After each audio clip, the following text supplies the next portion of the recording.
captured a killer soldier 7 years later. That nigga had some time to get ready. I ain't gonna lie. What it looking like? Out off of Southeast Main Street, there was a body that was found in the house, okay? We were able to say that it is Cat, okay? I'm so sorry for your loss, sir. This is 28-year-old John Blauvelt, learning that his missing wife was discovered in an abandoned house. SGT is sergeant, right? SGD, so the nigga's like a general? Brutally murdered, surrounded by satanic markings. However, John had a disturbing secret he couldn't tell the interviewer that day. Down. I wipe her down. Using his surprise! They didn't wipe her down. Oh yeah, that nigga military locked up. experience, They ain't letting him out. he carried out a near-perfect murder that kept detectives one step behind for years. And by the time investigators began to narrow in on him, John was already long gone, living in a new state, in a new house, running away with his 17-year-old girlfriend, and seemingly getting away for good. This defies They said his 71-year-old girlfriend, right? That's what they said? any kind of logic that I have experienced in my 62 years on this earth. We know more than you think we do. What if I told you that your cell phone did ping somewhere other than where you say you were?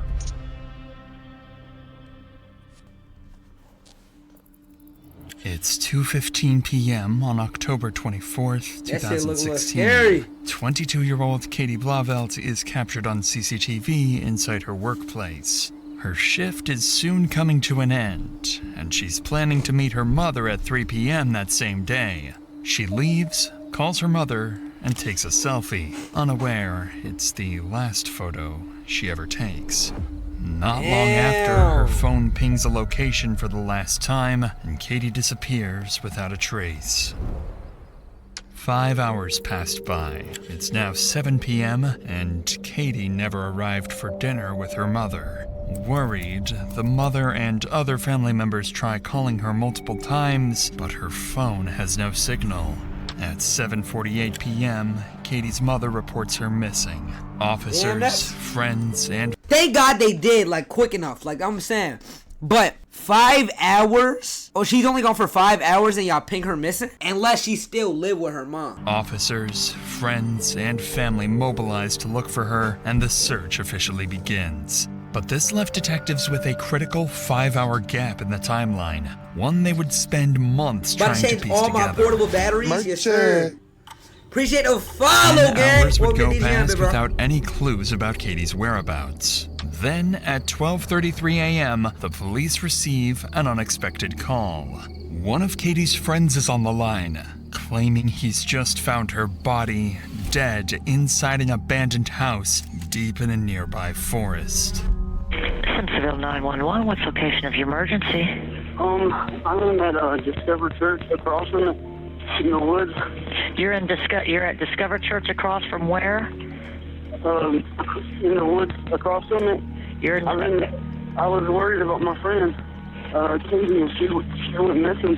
She's been missing for a while now, and we came in this house that we used to all hang out in, and she's in there. Yo, I'm not gonna lie, bro. Why the fuck would you put her body in a location where niggas know she would probably be at? Quickly, medics and police rush to the address of an abandoned house deep in the woods. Upon arriving at the scene, officers notice multiple graffiti markings, including apparent satanic symbols. Soon after, they identify the caller as Wayne Roper, a friend of Katie who leads them into the basement of the abandoned house. Bro, like, Niggas start that satanic shit soon as they kill somebody. You was just in church last week. Now you murking nigga. Now you satanic. Come on, gang. There, officers find a large concrete box sealed with plywood. When they remove the cover, they're met with a horrifying sight. Damn, rest her soul. Lies inside, with a knife pierced through her neck and 16 stab wounds across her body. The lack of struggle and the state of her clothing, with her shirt pulled up and her lower clothes missing, suggested a sexually motivated killing. All of these details point detectives straight to Wayne as their first potential suspect. But what they don't realize is that this is exactly what the killer wants them to think. Every detail of the scene has been arranged to send them chasing the wrong lead. Without realizing it, detectives have walked straight into the killer's setup. And forensics revealed chilling details. Katie's body had been dragged to the basement, and her phone was found submerged in water to destroy it. Wayne is detained and brought in for questioning. At the moment, detectives believe they have their killer, and they're ready to push for a confession. Wayne, I'm sorry to keep you waiting, brother. Hey, buddy. What's your name, pal? Franklin Wayne Roper. I'm sorry? Franklin Wayne Roper. Franklin or Wayne? Think about it. At this point, Wayne believes he's been brought in to be questioned as a witness after the heartbreaking discovery. Why, bro? Why would the killer lead you to the body? It's obviously not him, bro. Like, what? Why would the killer lead you to the body? Unaware that detectives are already convinced about his involvement in the murder, and any statement he makes might be used against him. I think you know why you're here, right? Yeah. Okay. Tell me how did you meet Katie? Just from the time you met her, kind of what your relationship was, and leading you up until 11:30 or so last night, okay? Damn. I first met her, we were friends at first, and then we dated for like a month or so, and then that's whenever I moved to Liberty with my dad, and we stayed in contact for a little bit, and then once I left my dad's and went to North Carolina, we lost contact. Detectives begin the interview by learning that Wayne and Katie were once together, but quickly, Wayne reveals something that would immediately put suspicion onto his name. Maybe a year later, that Katie got married to John Blauvelt, and then one night she came and hung out with us with John. It was the first time I've seen her since I moved, and since then, John offered me to move in with them, a roommate, being $200 a month. And I took it up. It was a big deal. So you lived with her and her husband? Yeah, That's kind of weird. It was. When was this? Do you remember when this was? When I lived with them, it was before June this year. As Wayne explains that he once dated Katie and later lived with her and her husband, detectives gain another reason to suspect him: jealousy. And just as everything appears to be moving in the perfect direction for the real killer and his carefully constructed plan, Wayne makes a claim that complicates the investigation and may just be enough to ruin the killer's plan. Living there, everything like going okay, Then they started having arguments because of me, because Nah, you gonna let her ex that, like, I ain't gonna lie, he a weirdo for killing her. Yeah, they should've known that nigga was weird from the jump. And I never go through the back of your mind that, damn, I just argue with the girl. This nigga might fuck my bitch tonight. He never thought about that. And again, he let him move in when they having marital problems. In the back of my mind, that's me. I'm thinking in the back of my head like, damn, I just had an argument with her. We just went back and forth. This nigga might fuck my bitch. You feel me, bro? Like, she used to talk about me before, and she told me that he was jealous of me, and their arguments started getting worse, and that was whenever he got drunk one night, and he cussed her out, and he had her in the bathroom. They were just pretty much just screaming at each other, and then from there, she ended up moving back with her mom, I think. When did you and Katie, when you were living with John and Katie, were y'all being intimate with each other? It was only once. And John was there or not there? It was like a threesome thing. And how did that come about? I was drunk and he was drunk and it was her idea. Like after that, like he changed. If true, Wayne's claims about John's violent behavior could shift suspicion towards him. But despite Wayne's accusations, something still doesn't add up. His story, with its inconsistencies and gaps, keeps raising suspicions. Because prior to this interrogation, detectives learned that on the day of Katie's death, Wayne arrived late to work and he admits to walking near the abandoned house around the time Katie disappeared.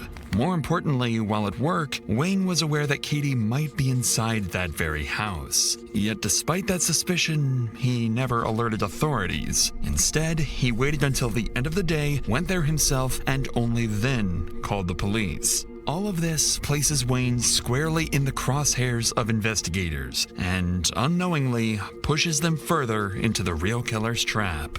Because in the next few minutes, the interview will take a terrifying turn as detectives unknowingly edge closer to forcing an innocent man into confession to a brutal murder that he never committed. But before we get to that, let's get back to Wayne's interview, where detectives are on the verge of pushing an innocent man into a murder confession. Why didn't you call the police? I didn't think of it at the time. I didn't. Did you know she was dead? No. Why would you think the best idea is for you to walk into what turns out to be her final resting place, where somebody murdered her and dumped her down there like a piece of trash? You know why you didn't look in the bathroom? We glanced in there with the flashlight. Like if you're standing at the door of it, you can see in there. You can't see in the tub. I'm telling you, I was up there in the day. Because she wasn't in the tub. This defies any kind of logic that I have experienced in my 62 years on this earth. You look like you're gonna pass out. This is too much. I bet it is. Get it off of you then. I'm sure it is. All you gotta do is lay it down. You lay the burden down, that's the only way you'll be forgiven. You gotta say, I messed up. Help me. That's what you gotta say. They gonna help that nigga with 25 to life. No. That nigga think that nigga stupid. They talking about something. All you gotta say is lay it down. Help me. Nigga said, all you gotta say is lay it down. Help me. Nigga, they helping that nigga with 25 to life, gang. Fuck no. I wouldn't. And I'll do it. He didn't even do it either. That's the like. On credit. Detectives remain suspicious of Wayne, but with him sticking to his story and no hard evidence, they couldn't yet arrest him. Instead, they collected his DNA sample to compare with the DNA found underneath Katie's fingernails. But that's when, just a few hours after Wayne's interview, as police search the area around the abandoned house, they stumble upon Katie's car, only a few miles from the crime scene, left abandoned in a nearby. These fuck ass headphones.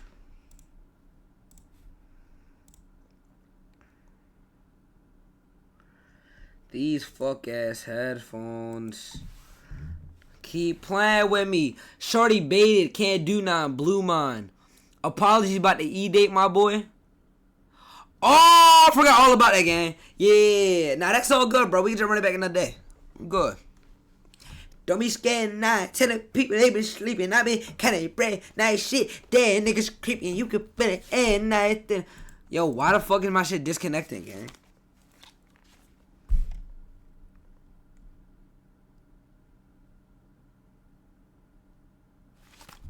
My shit fake broken.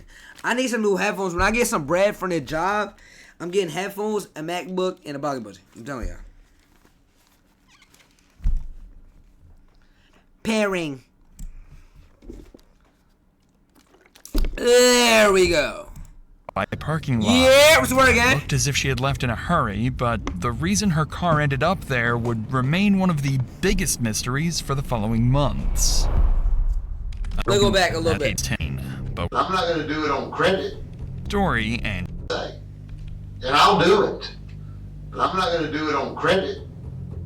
detectives remain suspicious of Wayne, but with him sticking to his story and no hard evidence, they couldn't yet arrest him. Instead, they collected his DNA sample to compare with the DNA found underneath Katie's fingernails. But that's when, just a few hours after Wayne's interview, as police search the area around the abandoned house, they stumble upon Katie's car, only a few miles from the crime scene, left abandoned in a nearby parking lot. It looked as if she had left in a hurry, but the reason her car ended up there would remain one of the biggest mysteries for the following months.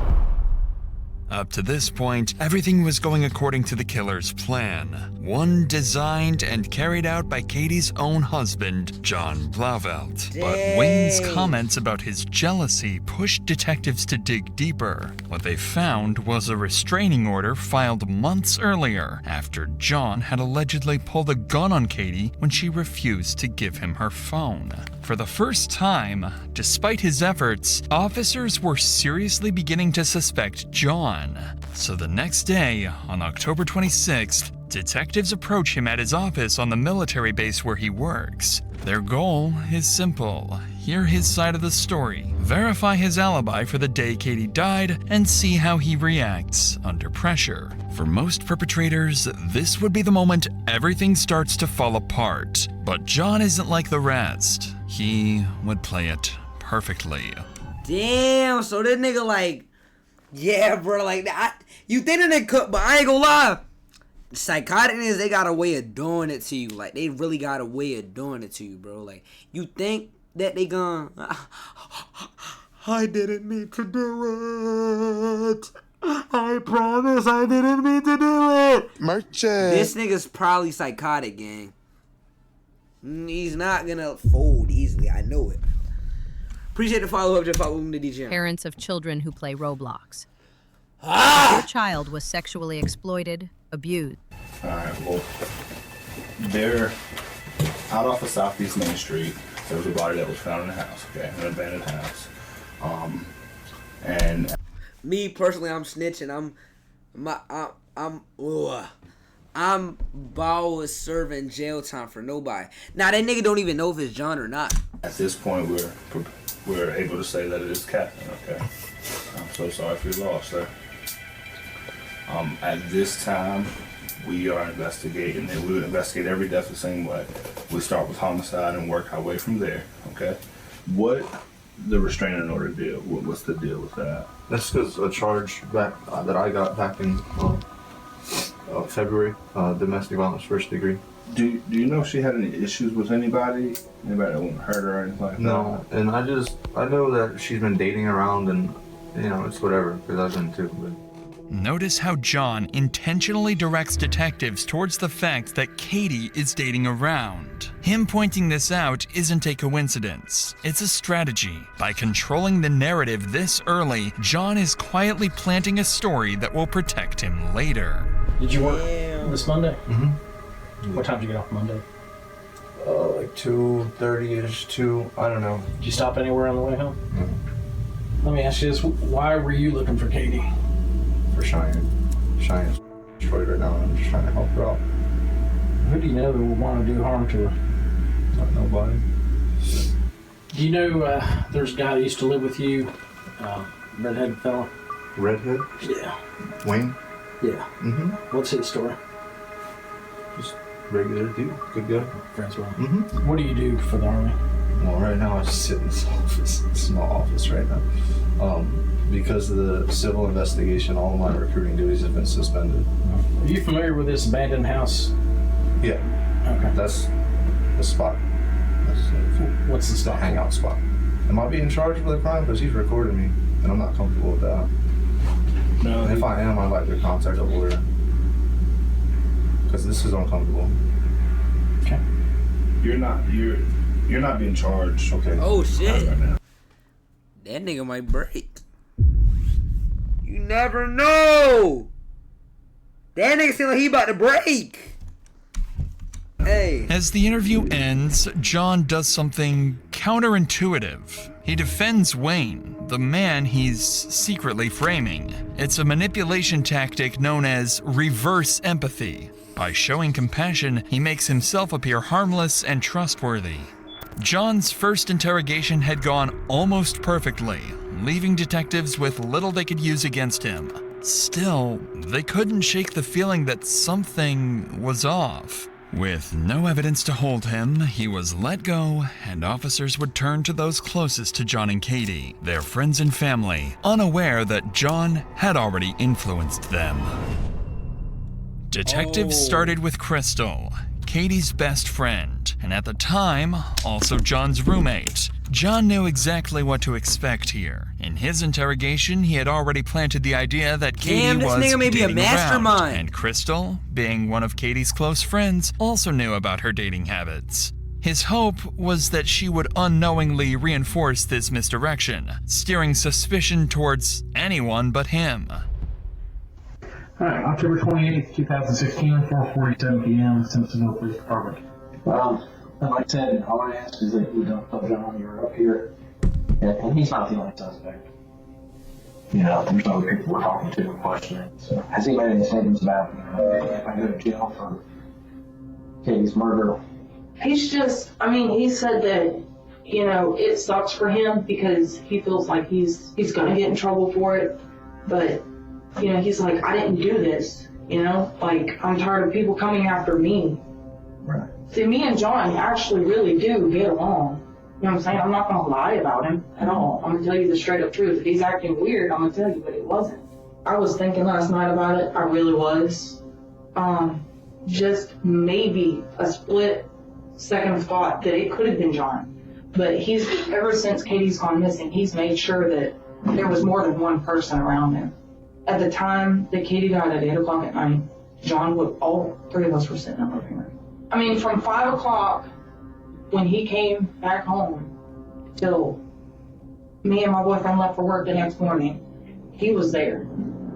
Notice how Crystal mentions that John got home at 5 p.m. and stayed there the entire evening until morning. It's a detail that would later turn out to be part of John's manipulation. So, if you had to take a guess at who killed her, I don't know because I heard a lot of things.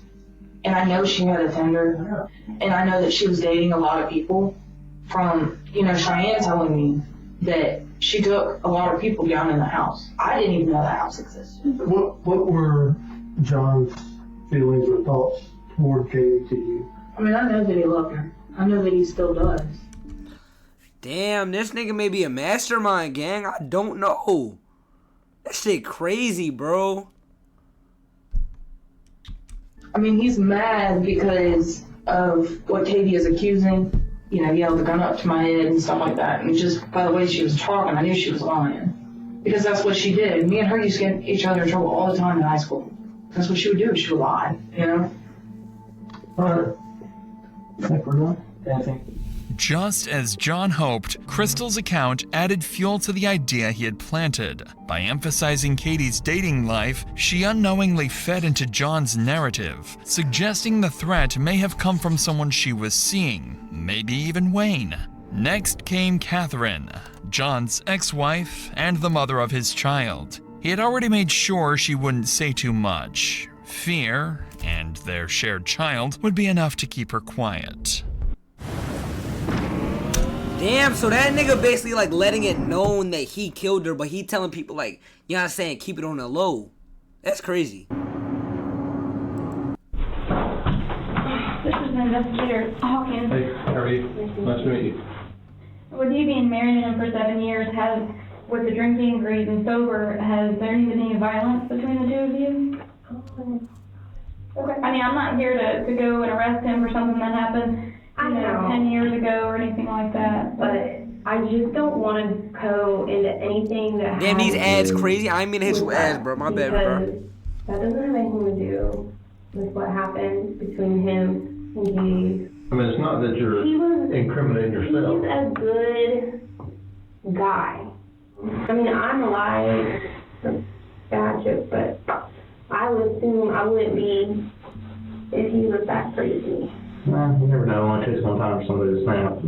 I know, but he's never snapped with me for some reason. Plus, you two have a kid together, so. Yeah, there's that, Maybe but. that has something to do with it. Mm-hmm. All right, I'll give you a business card with my phone number on there. Okay. All right, thank you very much for coming up here. I appreciate it. Catherine's silence kept John safe for now, but the final interview with Katie's niece, Cheyenne, would not go according to John's plan. Unlike Crystal or Catherine, she wouldn't protect him. Instead, she would point suspicion directly at John and reveal a motive that would tie everything together. For the first time, his carefully built plan would start to fall apart. Damn! Catherine, she wouldn't protect him. Instead, she I would haven't got an point ad on your suspicion stream yet. I'll put my directly shit at mad low. John and reveal a motive that would tie. This video crazy, bro. So you're telling me, yeah, bro. You're telling me, okay, right? This nigga hit everybody, right? Got everybody in his little master plan without even them knowing he's in there. They're in his master plan. Did all this shit. Live with a nigga like his homeboy who he ran a train on this girl with, right? And still is trying to frame bro for a killing that he did for no reason. And mind you, his 17-year-old girlfriend still has not come up yet.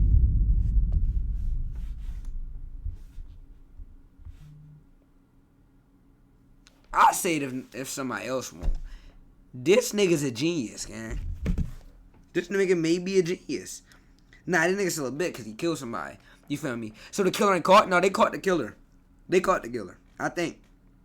At least.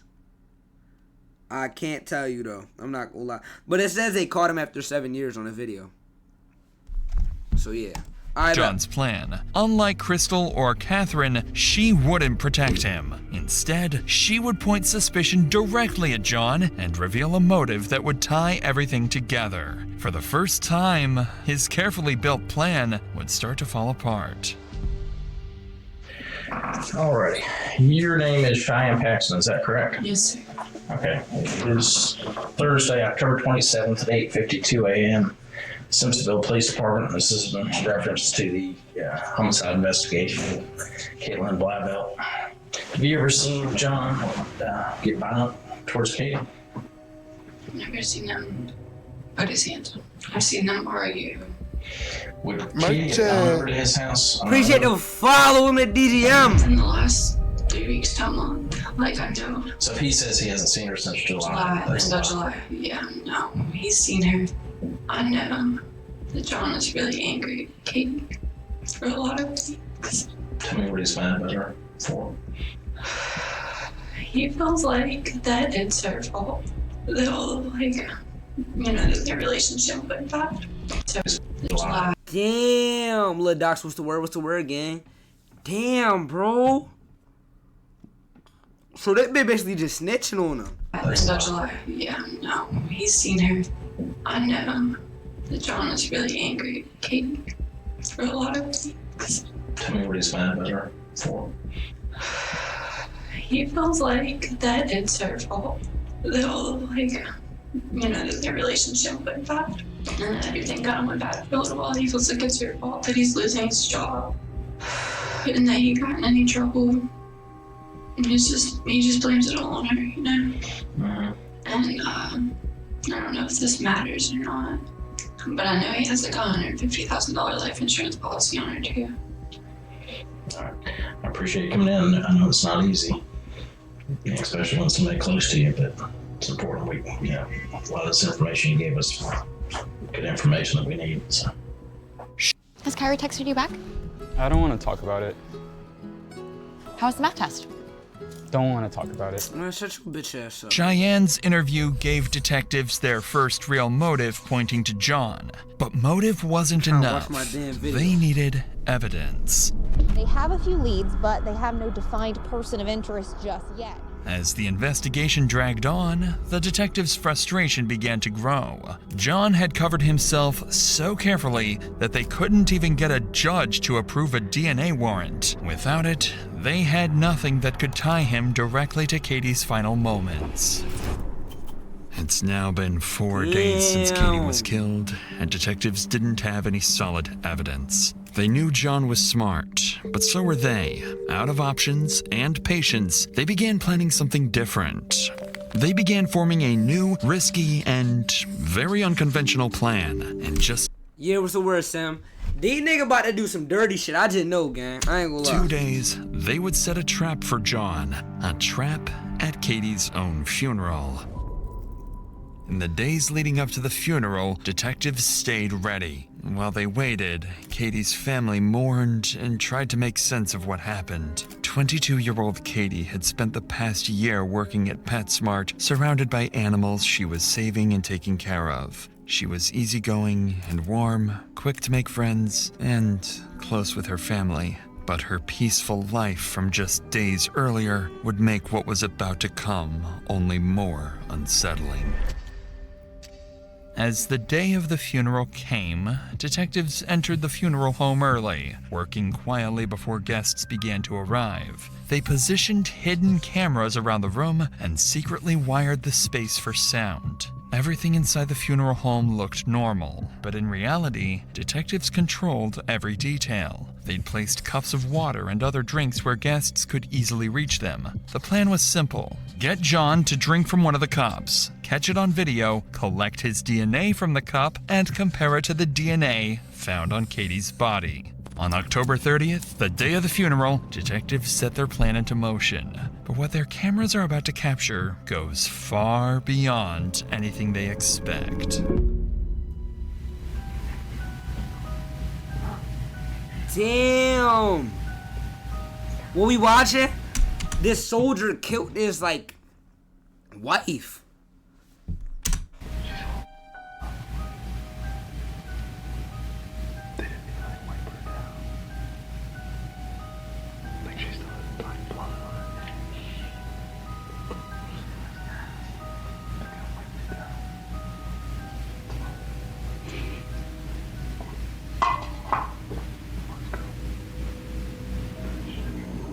As John leaves the funeral home, detectives know their plan has worked. They quickly return to retrieve the cup he had drank from and the hidden camera they placed earlier. When they review the footage, Damn! And that's probably the 17-year-old girlfriend, too. That's that PTSD shit. No bullshit, bro. critical things stand out, all of which will become pivotal to the entire investigation. The first is exactly what they were hoping for. John drinks from one of the cups and leaves it behind, giving detectives the evidence they need to collect his DNA without a warrant and compare it to the samples found on Katie. The second detail is something they never expected. The footage captures John walking up to the casket, taking pictures of Katie's body while making unsettling comments. And the third, perhaps most unsettling of all, is that John isn't alone. Standing beside him is an unidentified young woman who quietly tells him to stop taking pictures, then giggles moments later. Her behavior immediately drew attention, and detectives decided to collect her cup as well for DNA testing. And when they began digging into her identity, they discovered the woman was 17-year-old Hannah Thompson, a friend, and more recently, John's new roommate.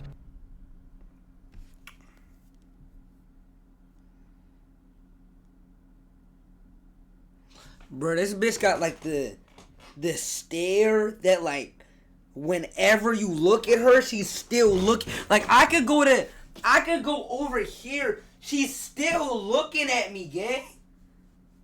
What the fuck? Like, yo, I'm saying, like, she's still staring at me. Yo, bro. They also learned that she had once been close friends with Katie. Given her connection to John and Katie and her strange behavior at the funeral, detectives know Hannah isn't just another witness.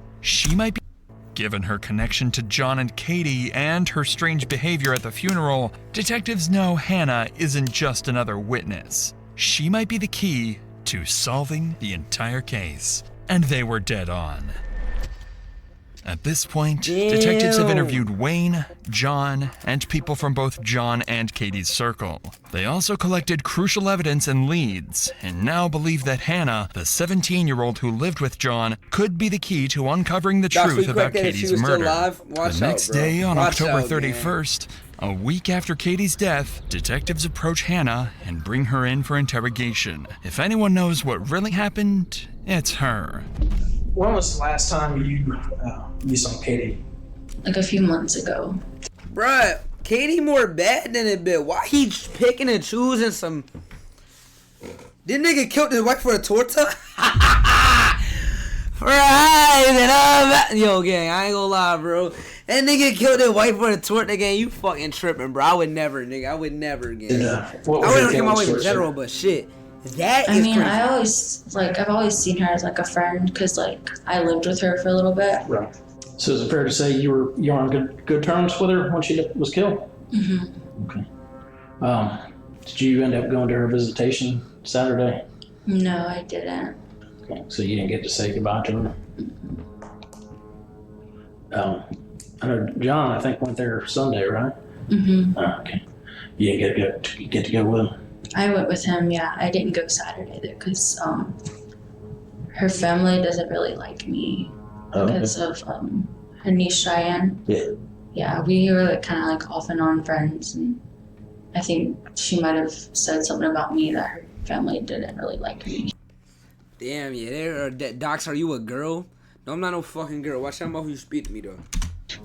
Did you go in the room and pay your respects, or how did that go? It was hard. It was really hard. How long did you stay in the room with her casket? Like 10 to 15 minutes. What did y'all talk about while you were in there? We didn't talk at all. Nothing? We chat or like moments, I guess. John never take his cell phone out and take a picture of her? No, he didn't. You sure? Or you can tell me. Some people do that. Yeah, no, he never took a picture of her. We're Phoenix Energy, a family-owned oil company focused Nigga on says some unleashing people do American that. oil Name one from North nigga that's done Dakota that and Montana. We've already sold over 2.9 million barrels. Name one nigga, that shit creepy. Watch Hannah's behavior closely. As the questions get more direct, her eyes start darting between the detectives. She fidgets with her hands, picks at her nails. Her whole demeanor shifts. It's clear she's getting nervous, and the detectives can see it too. So while you were in that room, you two never talked at all?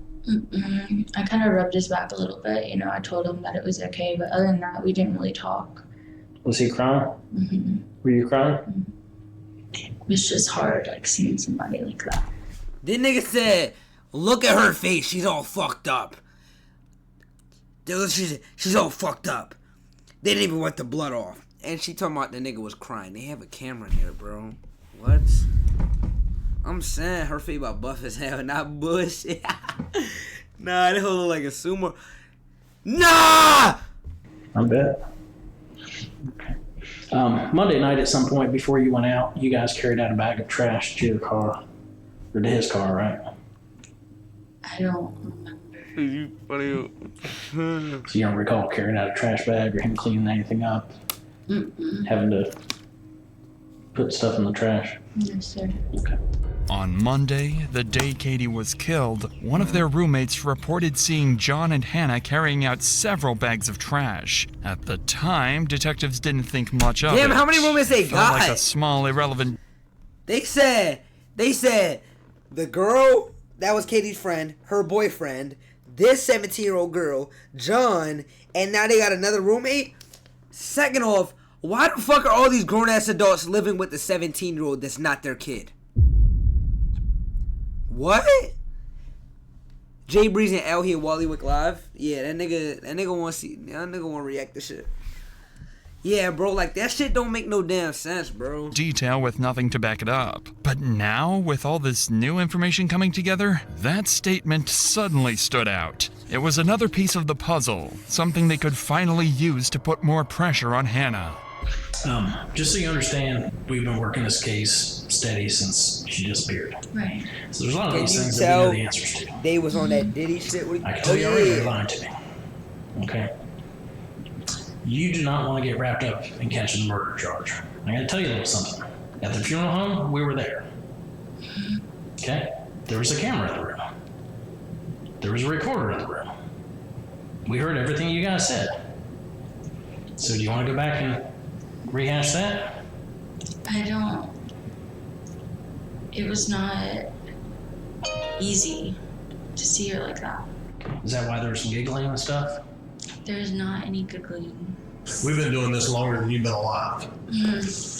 You're not slicker than us. You know, you're not going to outsmart us. We've talked to people. This is a murder. You understand that? Yes, sir. What do you think about somebody that would stab a girl in the neck to the point where the knife went all the way through to the other side, and then stick her body like a piece of trash in the basement of an abandoned house to sit there for a day and a half before somebody finds her? Look at her, man. She's right here. I want to look at her. That's your friend. I don't want to do this anymore. Don't want to do what? Don't want to help us find out who killed her? All you gotta do is tell the truth. It would be so easy. Can I tell you something? To tell the truth, you don't have to try. It just flows. It just comes out. We're also aware of what people have told us about you and Katie. And they're telling us that you didn't like her one bit. Well, after me and John started, like, getting together. Getting together? That nigga 28, you're 17. What are we talking about? 17? They didn't say anything? Hold up, they better say something. Katie started not liking me. If you know something and you're trying to cover up... They didn't say none of that! She's 17, they didn't say none of that! Yo, oh my gosh. Nah, these niggas fucked up. I ain't gonna lie. That is another case. It's gonna be life plus an extra charge. He did it at underage. Yeah, bro. If that nigga get caught with murder, bro, nigga, the first charge enough to put that nigga in there for life. What the fuck? You're gonna go down with the rest of them. You're gonna go down with the person who did this to her. I don't know anything about her murder. You do. I don't. You do. I really don't. We really do. You do. We know more than you think we do. I don't want to talk anymore right now. Good luck to you. Why I get triggered when someone gives me unsolicited advice. When I was younger, it came mainly from family. Even after being confronted with the footage and being caught in multiple lies, Hannah refused to give up on any additional details she may withhold. But while none of this gave detectives the definitive proof they needed, John didn't know that. And that uncertainty was exactly what they were counting on. So detectives decide to bring him in again. This time more prepared and ready to push harder than before. They planned to corner him with everything they had. But they'd have to be careful. If they pushed too far without enough to arrest him, it could tip him off, causing him to disappear.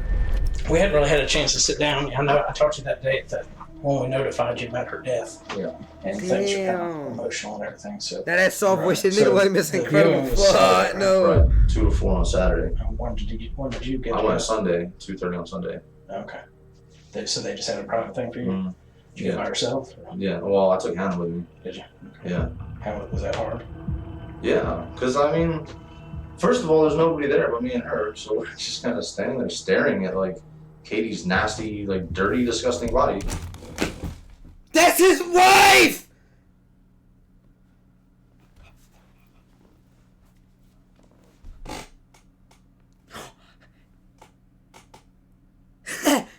His wife fries in a bag! That's his wife! What? Yo, you can't make this shit up, bro. You can't make this shit up, gang. I've seen people dead. I've fucking dealt with this shit before, and now there's nobody else there. You know what I mean? That night, somebody says you and Hannah were putting some trash from a bag, like a trash bag in the back of the Prius. Mm-hmm. Do you remember doing that? Oh, yeah. Marley had like the most explosive shit on the floor and stunk up the whole house. I threw out like 4 towels. This moment reveals Hannah's lie. She claimed she couldn't remember taking any trash out, yet John's statement confirms otherwise. It's a small clue, but one that'll soon become part of a much bigger picture. So you guys got home around 3 roughly. Yeah. Brandon and Crystal were there. What happened after that, after you've been around? We went and met my friend Scott to get some money that he owes me. What's he owe you? He owed me $500 for when he crashed my car. Where John meet with Scott at the Zaxby's on Fairview. at? He was in the Army with you? Yeah. Yeah, they we put the played together. together. Did you go anywhere before that? No. This is where John makes his first mistake, mentioning a name detectives have never heard before. Charles Scott, his friend from the military, someone who'd later prove to know far more about the night Katie died than anyone realized. Damn. I don't know how much you know about cell phones and stuff like that. But as you go around, your cell phone's constantly Picking up tower. searching for signals and stuff like that. So with that said, is there anything, going back to last Monday, is there anything that you've told me that your cell phone records would say otherwise? I don't believe so. What if I told you that your cell phone did ping somewhere other than where you say you were? Then I'd also say that her cell phone pinged in West Virginia. Yeah, that ended up being a AT&T mishap. They plugged in the wrong phone number. Yeah, I don't know. Damn. Back, yo, what's the word, gang? Even when he got at the military, he's still wearing military shit. Yeah, bro. I ain't gonna lie, they fired the nigga because of his domestic charge.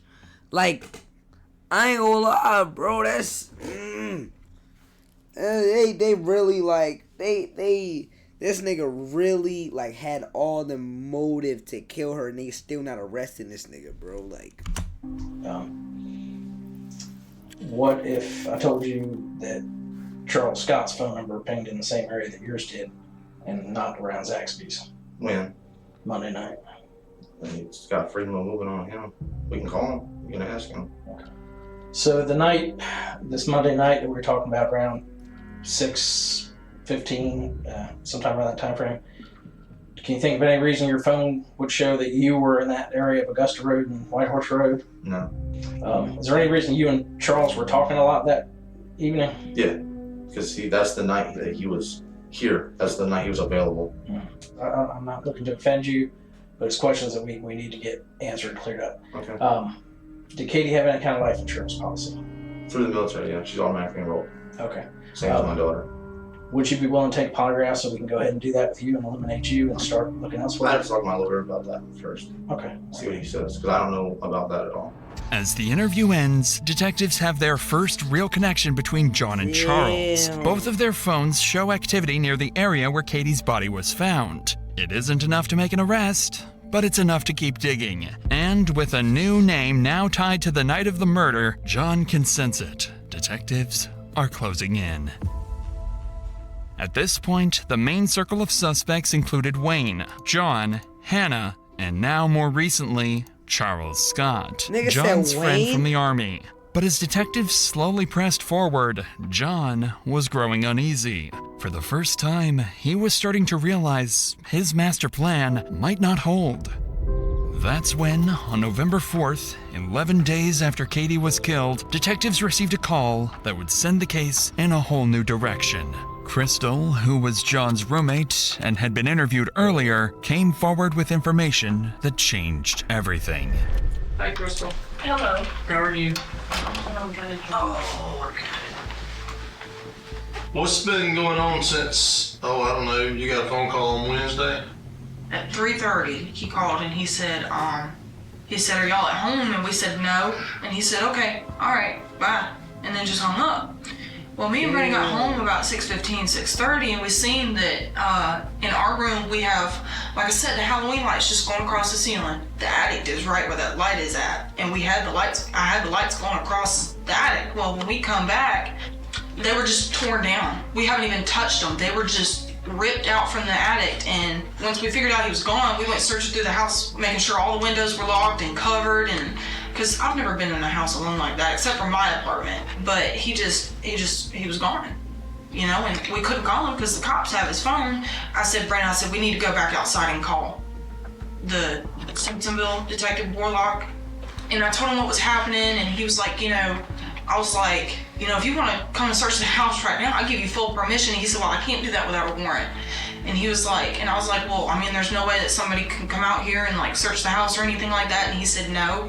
He said, your best bet is to go stay the night somewhere else. He was like, because you're possibly living with a murderer. John was gone. His disappearance also meant he abandoned his military service, officially classifying him as a deserter. However, as investigators What would is a soon deserter? learn, What is that? What is a military deserter? Army deserter is a service member who leaves their unit or duty with intent to remain away permanently, often to avoid service, hazardous duty, or deployment, distinguishing them from someone who is temporarily absent without leave. This act is a serious offense against military law that can result in serious criminal penalties, such as AWOL, or which may only lead to administrative action. Oh, so that nigga, like... Yeah, I don't know what the fuck that mean, but you know what I'm saying? Doc, give me my money. I don't owe you shit. Shut your bitch ass up, nigga. I don't owe you nothing, nigga. What? he wasn't alone. He had fled with none other than the 17-year-old girl, Hannah Thompson. Yeah. Meet Spedience, Gym Monster 2. He fled with Hannah, yeah. That nigga probably had a. It's compact. He ain't even worried about his kid and either. His That shit officers crazy. across the Like, state searched every highway, every can I use that motel, one every look, possible T-Man route out of South sound when Carolina I with get, no sign of yeah, I got either you. of them. That's cool. It became clear this wasn't just an investigation anymore. This was a manhunt. In the days that followed, leads were few. The pair had vanished completely off the grid. A 28-year-old former Army sergeant and a 17-year-old teenager, gone without a trace. Then, on November 19th, 26 days after Katie's death, a small breakthrough happened. John's red Yukon was captured on CCTV near Las Cruces, New Mexico, about 1,600 miles from Simpsonville, South Carolina, where he disappeared. And just 2 days later, on November 21st, that same Yukon was found abandoned in the mountains of Umatilla County in Oregon, over 1,400 miles away from Las Cruces. Inside the vehicle, investigators found John's laptop, clothes, and camping gear scattered around, suggesting that after the crash, John and Hannah grabbed what they could and ran into the woods. The discovery confirmed what detectives had already feared. John and Hannah were constantly on the move, crossing state lines and staying just far enough ahead of law enforcement Damn! They went everywhere. Okay. vanish again.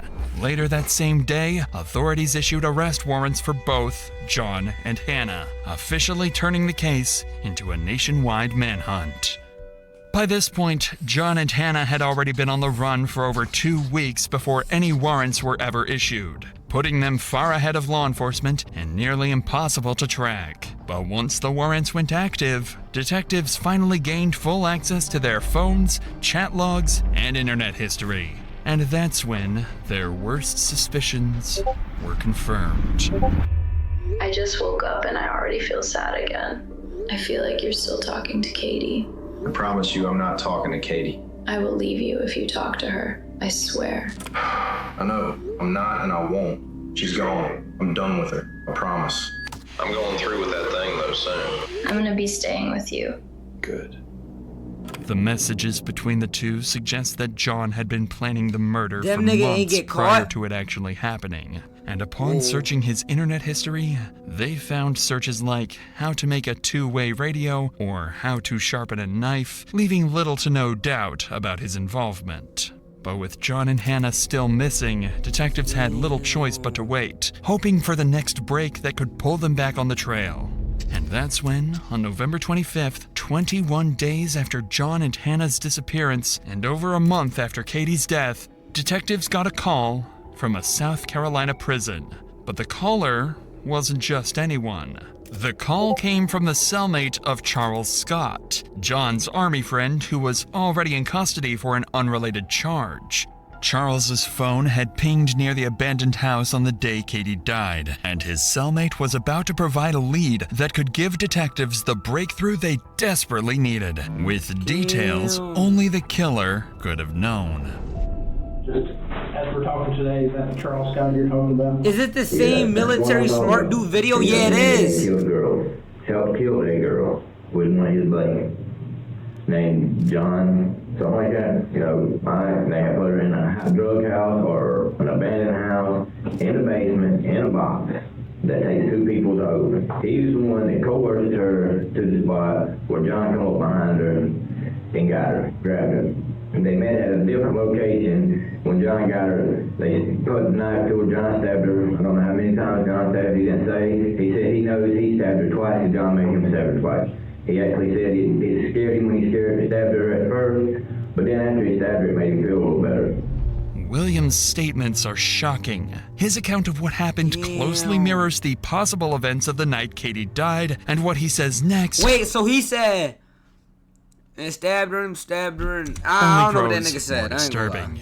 He said, well, this is the second time, but the first time he told me about, how he coerced her to come to the spot. Now that we're going to talk about something about John, trying to help John come off of marijuana. John's on drugs real bad. After John grabbed her, they put her in John's Tahoe, red Tahoe, and took her to the scene. So where did they say where they actually killed her at? In the back of the Tahoe, on the tarp. I said, look, be honest with me. I said, have they took your DNA? He said, no. I said, well, that's a good thing. I said, your DNA at the crime scene. He said, they had took my DNA, it's not going to be there. All right. If you don't have anything else, Mark, we're going to go ahead and conclude the interview at 11:02 a.m.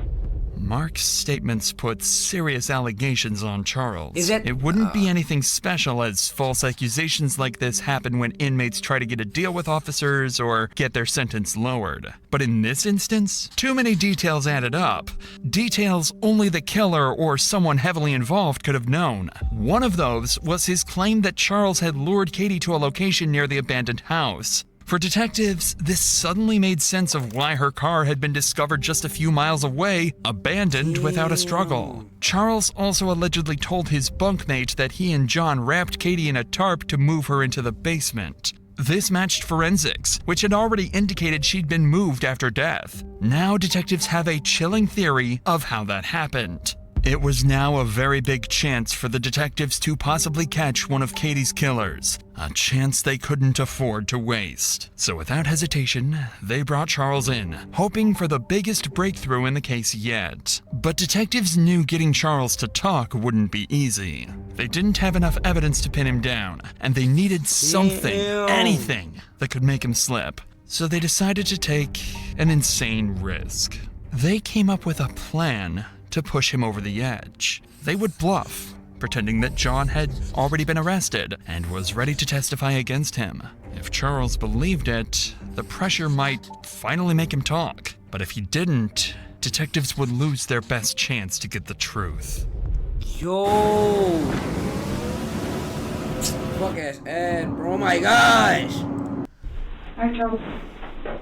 Please take the whole rest. Let's get away from the polygraph, okay? Because you've been saying that ever since I read the warrant to you, okay? Because it's not looking good for you.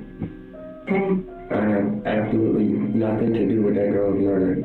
God, please take a polygraph test. God, please take Let me tell you that John was arrested in New Jersey. Okay? And he's sang like a bird to those investigators. I don't care what he told you. Well, you should. I was not there. Investigator Manley told you that John was arrested earlier. Okay. And he's talking. What do you think he's saying? I don't know what he's saying. I don't know, but I know I've never seen that girl a day of my life. Well, you were both there, Charles. No, we was not. As soon as the questioning starts, Charles demands a polygraph, and detectives know exactly what that means. Polygraphs aren't reliable, can be manipulated, and their results can't be used in court. It's an easy way out. Simple yes or no questions instead of real confrontation. And before long, his avoidance turns into an act of ignorance. I never seen that girl. But you knew that they were married, and you knew that John had problems. No, I did not know. Oh, no. you told me at the Fountain Police Department that John has talked about how she was fucking his career up. That was a lie. Everybody singing like a bird. I never had no weapon. You will not find no fingerprints or no weapon that I had. Oh nah, this nigga off that K2, he crazy. Yeah, he talking about something. That nigga gonna fuck around and say, I don't know who John is. Who the fuck is John? Then he gonna say that shit next. Number one. Why that? Because I wasn't there. I didn't touch no weapon. I never had no weapon. But he said, I'll never find fingerprints on a weapon that you touched. Yeah. Charles, I guarantee have you ever told anybody that you're involved in this murder? Do I look stupid? Do I look like I would just go inside of a fucking jail to some guy I don't know and say, hey man, I murdered some girl? You know what it looks like? It looks like you were remorseful for your actions. Well, let me ask you this. Where's the phone that you had that you communicated with Katie on? Who's Katie? The girl that died? Yeah. I never communicated with her. Where's the phone? What phone? The phone that was used to communicate with the girl the day that she was murdered. Only phone that I had was the one you confiscated in the one in your house. Even after the detective... Oh shit, Kajo with the raid! Thank you, big bro. Appreciate you, big bro. Thank you, gang. I appreciate it. Thank you, Kajo. I miss you, Daddy. You know what I'm saying? Just hit me up, bro. Just hit me up. I'll work it for the raid. What we doing? Alright, that's it. That's all y'all getting. Alright, bet.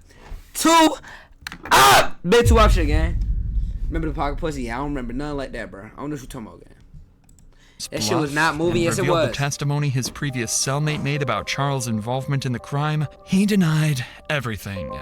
Still, detectives couldn't ignore the phone data placing him near the house or the chilling details from his bunkmate. With no confession, all they could do was wait. Charles's DNA was now added to the samples already being tested against the evidence found beneath Katie's fingernails. And when those... Bro, they tested that shit fat. I know it is. That shit cake, not jello now. That shit with jello, gang.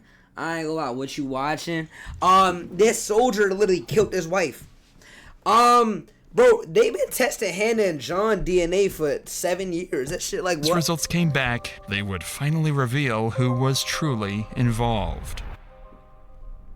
Over 2 weeks have now passed since the last lead on the case. With false leads and missing crucial timelines, it was becoming more and more possible that the real killers of Katie would never be found. Until the detectives got a call from Hannah's parents, with information that could soon result in solving the whole case. Hannah had resurfaced, stating she had been abandoned by John and would soon come back to her hometown, so law enforcement would be there, waiting for her. It was now the day when Hannah was supposed to come back to her home. Law enforcement secured all entries to the city, as well as all possible places she could go to. And finally, at 9 a.m., she would be spotted near her family home. From there, she would be instantly detained and taken to the police department for interrogation. For the detectives, it was now or never. That was their biggest chance of finding out what had really happened and who is truly responsible for Katie's death. What was the game plan when you guys left? I don't think we really had one. I guess both of us just kind of panicked. He decided that he wanted to leave, the state. And we, drove up into the mountains. And he just got the car, stuck in trees, Honey Gifted. What are you talking about, Honey Gifted? So I was like, what are we gonna do? He said that we would hike. I kind of stopped and I was crying and I was like, I can't do this anymore. I was like, I need to go home. He started yelling at me and calling me names and saying that if I left, he was gonna kill me. Appreciate the follow me, DJ. One morning, he had gotten up and left, and then I was just I'm not just gonna sit here. I got up and I went to down the street to a hotel, started crying, and then I sent a message to my mom and dad. Hannah continued describing their time on the run, doing her best to avoid talking about the day of the murder. It went on for nearly 2 hours, and by then, the pressure had clearly worn her down. That's when the detective would start asking her the difficult questions, causing Hannah to break, revealing everything she knows. Oh shit! I dare you to let me build you a completely free e-commerce store preloaded with 20... Let's go back to that Monday, okay? Because we now have a conversation between you and him on Wednesday about he's going to meet up with her, he's going to drink some beers with her at this abandoned house. He says he tries to meet up with her, it doesn't work. But then lo and behold, she's found at that abandoned house that he was supposed to go meet up with her at. Meanwhile, he randomly asks you to drop her off on Woodruff Road, or drop him off on Woodruff Road, and doesn't tell you why or anything. Okay. So can you please tell me what the game plan was? What did he tell you he was gonna go and do? He told me that he was just gonna go talk to her at work. You drove him over there. He kept telling me, like, every day that, like, it was my fault, and that he did it for me, and, like... What did he say he did for you? He said that... You know, we were in Oregon, and the casino, he, like, yelled it really loud. So then he killed her for me. She got lead poisoning? What that Was there a mean? plan before this to get rid of Katie? Not from you, but did John ever talk to you about getting rid of Katie? Honestly. What did he tell you about killing Katie? He just said that, like, it was really, like, bloody. He told me that the knife broke. He just said that the handle broke. The knife. The last thing she said was ow. And she said that before that if he let her go, that she wouldn't call the police. Where were they, Henry? In the house. Damn. Nah, rest in peace on some real shit. Rest in peace. That shit's sad as fuck, bro. That nigga deserved to go to jail, gang. No bullshit. That nigga deserved to go to jail, bro. Then if he not there. And you don't know exactly where he could be or what he said, right? Okay. Hannah, did you have anything to do with killing Katie? And the reason why I ask you this is because we're still hunting for John. Right. Okay? And as much as you think John cared about you, from an outsider's perspective, not knowing you, not being your mom, he doesn't.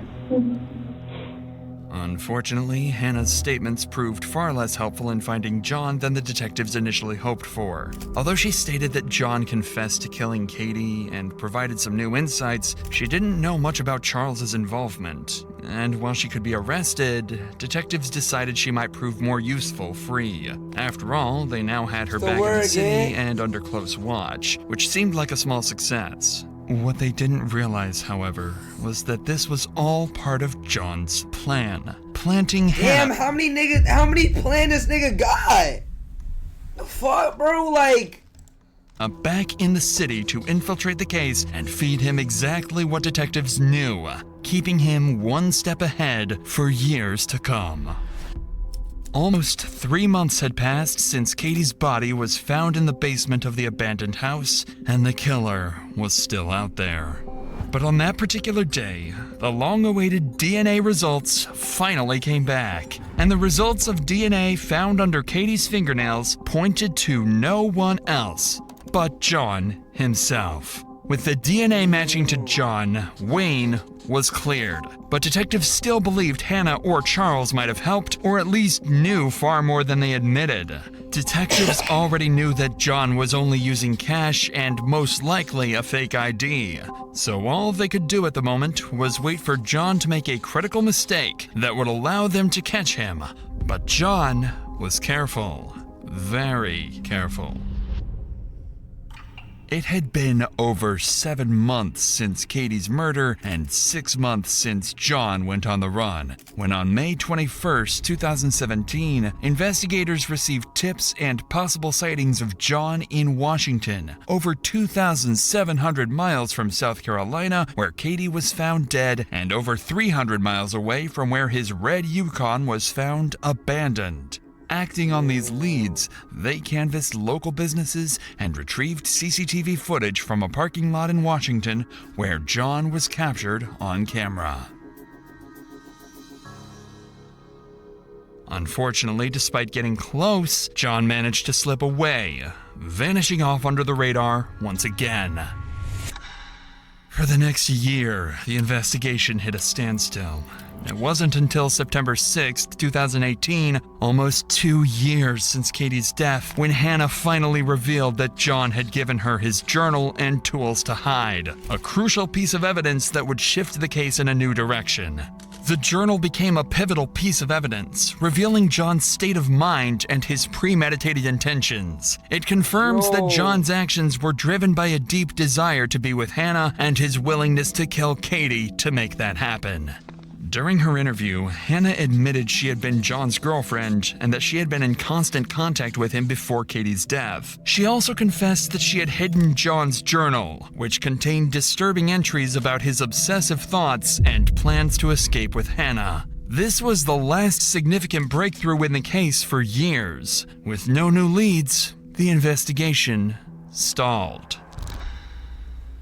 Damn. That's the sound of an American oil company. Yo, bro, that nigga. Want to be a part of it? Listen up. Hello, my name is Bro, that nigga was crazy. Detectives spent the next few years chasing down small tips and piecing together fragments of information, but nothing substantial came of it. The case gradually faded from public attention. Then, in 2022, 2022? Bro. Years after Katie's death, everything is about to change. After over 6 years of dead ends, U.S. Marshals and local law enforcement tracked John down in Oregon. He had erased his past, now living under the alias Ben Klein. Under his new identity, he had started a fresh life, marrying a new woman and leaving his past behind. The arrest felt surreal. John, who had spent so long evading capture, was now cornered. After years of hiding in plain sight, the truth had finally caught up with him, and the case was nearing its resolution. However, the mystery of how Katie was lured to the abandoned house remains unsolved to this day. Her phone was recovered damaged, limiting investigators' ability to access message content and app-based communications. And while rumors suggested Charles Scott might have had contact with her, this was never confirmed. With no physical or forensic evidence tying him to the crime, he was ultimately ruled out as a suspect and never sentenced. In 2022, during an interview after John's arrest, Hannah revealed for the first time that she and John had been She just did the 6'7".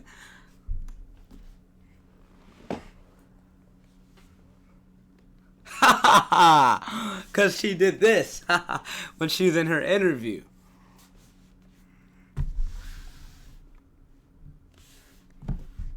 regular contact throughout the years he was on the run, continuing to text and communicate, even after she had returned to South Carolina. This new revelation shed light on her role in helping John evade capture. Finally, on September 20th, 2024, John Blauvelt was convicted of Katie's murder and sentenced to life in prison without parole. Hannah Thompson was charged with obstruction of justice and accessory after the fact, receiving a sentence of 10 years.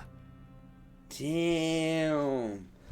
Nah, that may be the craziest video we done ever watched ever, bro. No bullshit. What's that nigga named? Dr. Insanity? Nah, we watching more of his shit. Give me a BBO. She keep asking about a BBO. Come help me sell this brick. You don't think I QB for the Ravens? All this purple fit. Bro gon' drop that bag and press that button. We gon' take the hit. If you love me, put that bitch together. We might take a trip.